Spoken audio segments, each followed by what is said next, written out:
Yan, welcome back sa channel natin mga buddies. Once again, Team Padato, Treasure Hunter. Dito tayo ngayon sa area ng, ayan yung pinanggalingan natin na hagdan.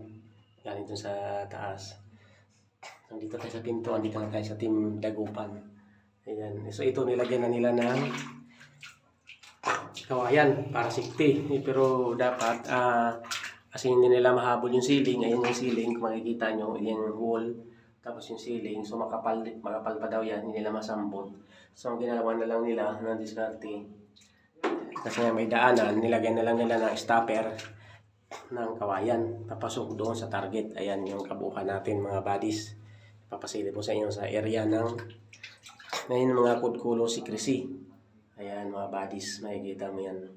Papunta roon, na kulay pink. Doon sa target. Ayan. So, nagbaba na sila dito kasi andun yung target. Kung makikita nyo ay nagkukulay itim na siya. Yun doon sa baba. Ayan. So kulay itim na yung picture niya. Papasok na tayo dyan kasi nandiyan yung ceiling. Yan yung ceiling yan. Papunta doon pa. Papasok sa loob. So ayan. Kung makikita nyo kulay itim na yan.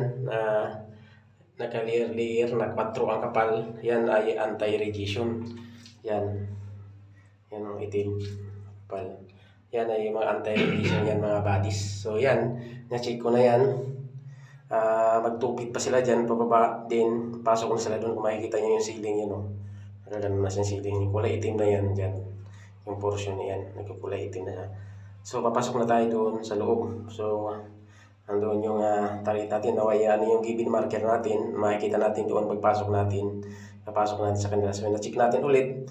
Every Saturday and Sunday lang tayo nandito sa site. Mga site dito sa Badang Norte. So once again mga katiits, kung bago ka pa lang sa YouTube channel ko, mag-subscribe ka na dyan para ma-update mo lahat na area na mga pinupuntahan ko. So punta tayo naman sa dalawin naman natin yung area ng Bulinaw na may nakuha ng number 4 HTM. So Bansay, Team Padato, Treasure Hunter. God bless you all. Thank you for watching.